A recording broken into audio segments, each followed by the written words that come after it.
When you initially go on the residential, you've probably only just started to get to know people and form relationships because you're quite new into your course. And I think that's probably another daunting part of it. You're obviously going off with a lot of people you might not necessarily know.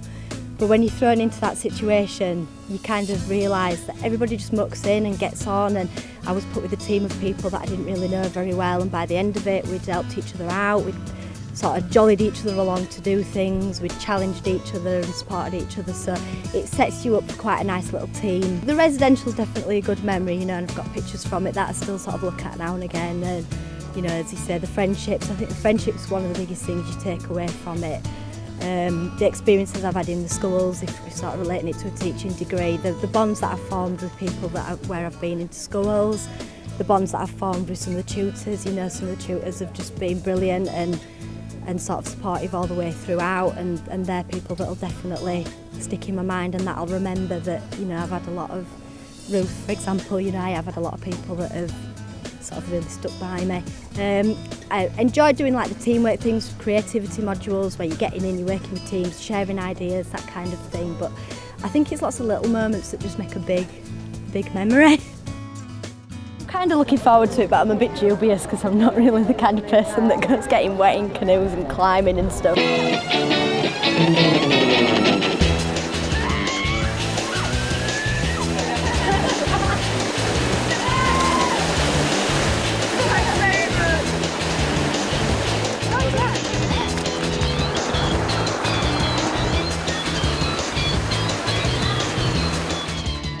I'm not really very outdoorsy. Climbing and getting wet and things is not generally my cup of tea. After doing the first exercise on Monday, the canoeing, I kind of realised that I'm maybe a little bit more capable of doing those things than I thought I was, because I really ended up getting into it, and out of our group there was me and a couple of other girls that also felt like I had, and we were all wanting to jump off the cliffs and getting really into it, and it just thought, so when I phoned home and told my boyfriend, he didn't quite believe it, I don't think. A great advantage of the residential is that you probably do get to learn a lot about yourself, because things that I've done this week, last week, I was apprehensive about, whereas now I'm like, I'm really glad I did that. I really enjoyed jumping off that cliff. I really enjoyed scrambling up that waterfall, and, you know, it sort of makes you think I'm possibly a bit stronger and a bit more resilient than I gave myself credit for. And also that getting to know people in the course, it's not as hard as you think. I know the evening someone disappeared for long because... It's amazing how many people here that you've never spoken to before, yet you'll just sit next to each other on a sofa, or you'll sit next to each other in the kitchen, and all of a sudden you've got a big conversation going and you're all chatting like you've always known each other, and I just think that's really fab. So it's definitely, the residential's definitely a great opportunity to get to know your teammates, and I think even if you're apprehensive about it, you could really surprise yourself when you come on it. For children with special educational needs in school, you might have to have support here. The residential serves a number of purposes. It's an opportunity for students to meet one another and staff in fairly informal circumstances.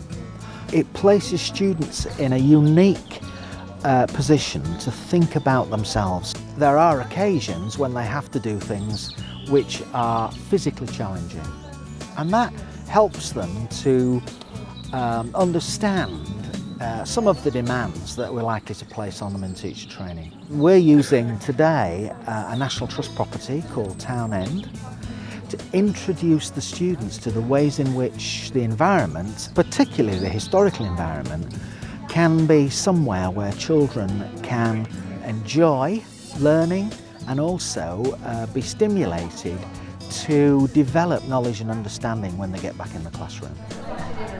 These students are all primary IT teachers, and they're all training to be teachers who teach everything in the curriculum. So the activity they're doing today is ICT all across the curriculum.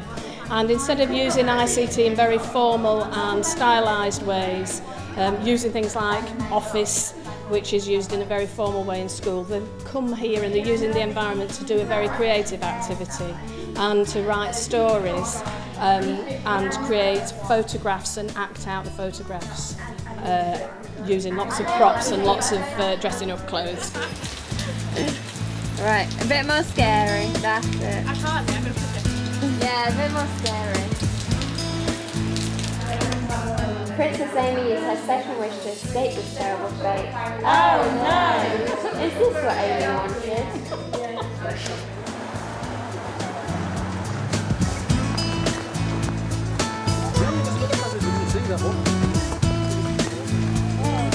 Today we've brought a group of primary education students here at Loughrig Quarry on Loughrig Fell in the Lake District. We bring them here because as future primary school teachers, this is exactly the kind of area that they're likely to bring school groups in future. It's a perfect area within the lakes to give the children an adventurous experience, but without taking them up some of the bigger mountains and the like. Exposing them to what they may perceive as risky, adventurous activities in a very safe environment, and teaching these students the skills they'll need to safely manage their groups when they come to areas like this as qualified teachers later in their careers. We've come into the quarry today. We had a discussion at the entrance about risk and accepting the risk themselves, because there is a risk of rocks coming down on our heads in here. They're happy to accept that as individuals, but they've all said they wouldn't bring a group of students who they're responsible for into here. Later we'll also go out and do other activities. We've done some climbing already, and just talking them through how you can make a very simple boulder climb feel like the ascent of Everest for a group of primary school kids. It doesn't take a lot, it's just something to spark their imagination. In the case of the students, their imagination about teaching, and in the case of the students, the school children they'll eventually teach, those children's imaginations to make them engage with the outdoors.